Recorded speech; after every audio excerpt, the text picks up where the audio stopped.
Assalamualaikum warahmatullahi wabarakatuh. Presentasi ini merupakan aksi nyata sebagai bentuk pemahaman saya dalam mengikuti pelatihan mandiri dari platform Merdeka Mengajar dengan topik Merdeka Belajar.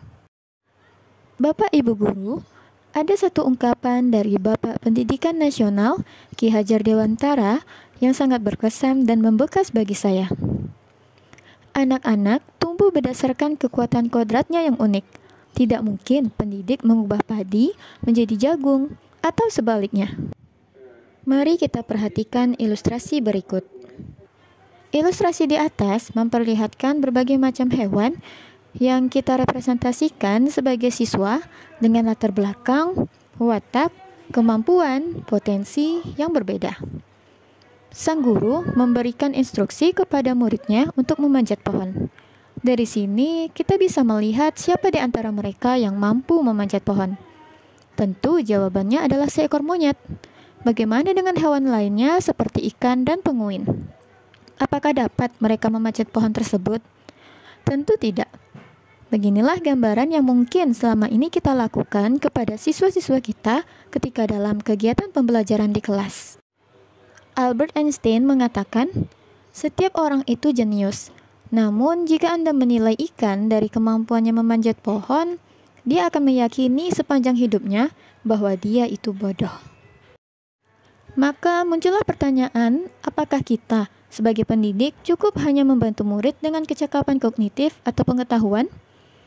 Kita sebagai pendidik haruslah meyakini bahwa setiap siswa memiliki kekuatan dan potensinya masing-masing. Dari pemahaman ini, kita meyakini bahwa tugas seorang pendidik tidak hanya berbentuk pengajaran yang memberikan pengetahuan, tetapi mendidik keterampilan berpikir dan mengembangkan kecerdasan batinnya.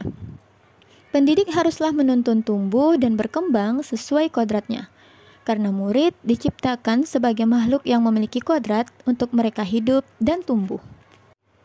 Berdasarkan dari teori konvergensi, Ki Hajar Dewantara mengatakan, kodrat manusia sebagai suatu kertas yang sudah terisi dengan tulisan-tulisan yang samar dan belum jelas arti dan maksudnya. Sehingga, tugas pendidik adalah membantu manusia atau individu untuk dapat menebalkan dan memperjelas arti dan maksud tulisan samar yang ada di kertas tersebut dengan tuntunan terbaik. Lalu, bagaimana dengan budi pekerti siswa? Murid juga membutuhkan tuntunan yang dapat menumbuhkan budi pekerti dalam hidupnya. Kita pastinya menemukan berbagai macam watak murid setiap harinya di kelas, bukan?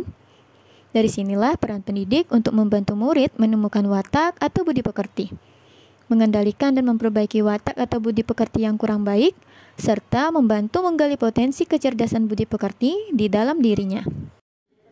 Tapi, apakah tugas yang penting dan mendasar ini hanya dibebankan kepada seorang pendidik? Tentu tidak. Keluarga juga memiliki peran yang besar dan utama dalam melatih karakter anak atau murid, dan utama dalam membentuk kecerdasan budi pekerti anak.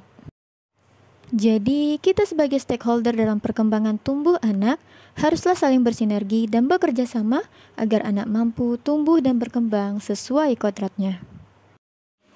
Demikian presentasi saya. Terima kasih. Wassalamualaikum warahmatullahi wabarakatuh.